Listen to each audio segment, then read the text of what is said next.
We're young, but I would say very talented. We reload pretty quick now. That's kind of the thing. Like, we never used to reload fast here at this school. It used to take, good class, and it'd take us a little while. But now we've got our junior program pumping out 30, 40 kids every year to us. And freshmen that a lot of places would potentially be playing varsity ball.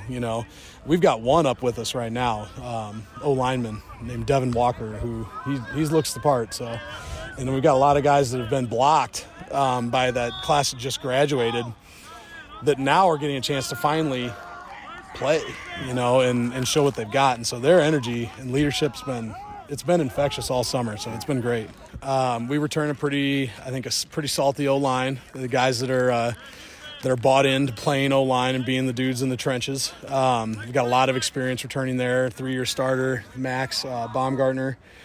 Mason Marks, a senior, got a lot of playing time last year. Alex Liga is a junior. He got a good amount of playing time last year.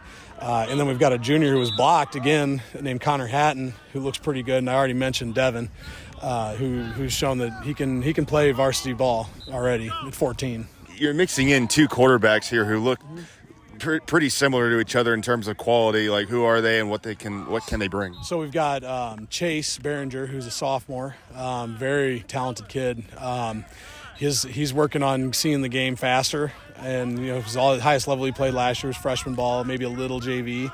And then Blaine Branscombe, who's been blocked by Grant Gibson the last 2 years. He's a senior, and Blaine's pretty hungry. He wants to go and win that job. And I haven't promised either of them anything yet. We're still competing, so I want to see who's going to rise to the top on that, and then who's going to be the dude for us. And we may even go into that first game against Moline, where we're repping both of them in that game. So we're still not decided there, and then they're fighting for it though, and it's been good reps, as you just saw. Like, they both are pushing the pace. You still have some pretty good athletic options at running back though going in. Tyreek Williams is he's gonna be a 4-year letterman. He played freshman. He was up with us playing special teams, so like he knows what it takes, and he's a kid that he isn't afraid to have conflict with dudes that aren't doing their job.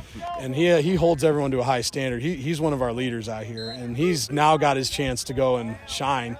He got limited action last year behind Eli, and when he did, he made plays. And so he can bust some runs.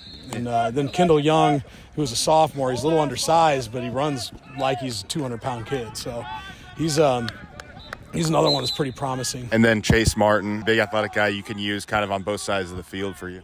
See him. We do want to use him in certain situations potentially on the other side, but he's the one that really, he does make our offense go a lot of ways because he's at the point of attack a lot in the run game. But then he also runs, he's like 220, he runs a 4.7, so he can move. He's probably out of that senior group, he's one of our better college prospects. Defensively, you lost some big time studs with Ben Trupp and a few other linemen and some linebackers. How do you guys replace those guys? And so while we may not have necessarily the splash play potential necessarily for like a Ben Trupp or like a Jason Kirk or someone like that, or Sam Sutter, we do have dudes that have played in games, and there's some guys that have surprised us over the summer as well for depth. That we're pretty excited about. I think Omar Hussein, he's played O-line the last few years because we didn't need him to play defense at all. But Omar, he's got a 34-inch vertical. Like, he's a stud athlete, and so we're going to see what he can do at the end. Mekhi Hughes is one that was hurt all year last year, kind of on and off. He had a shoulder in the jamboree that got dislocated, and that kind of set him back. But we moved him to D-end. He's about 6'3", 220 or 200 now. And he's kind of transformed himself and really bought into being kind of like our weak side DN. You're making the jump to the Suburban Red from the Suburban Green, where you've done really well there in the last few years. I think we're excited about it. There's not a week off, that's for sure, and not that there was last year either.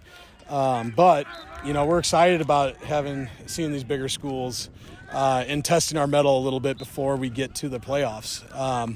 So that we'll be battle tested. I mean, that's the thing. We're playing essentially a Class 6 schedule, and we might be a Class 4 school. Like, our enrollment's dropping here, but our football numbers are up, and we're able to two-platoon. We're able to do some things that a lot of teams in Class 4 may not be able to do. So if we end up in that level, we feel like we're going to go into the playoffs pretty confident, regardless of what record is, as long as we compete and we, fight every game. Here we go. Sevens for skill guy. Meet you over there for a little sip, sir. Hey, we'll come out. Well, shoot.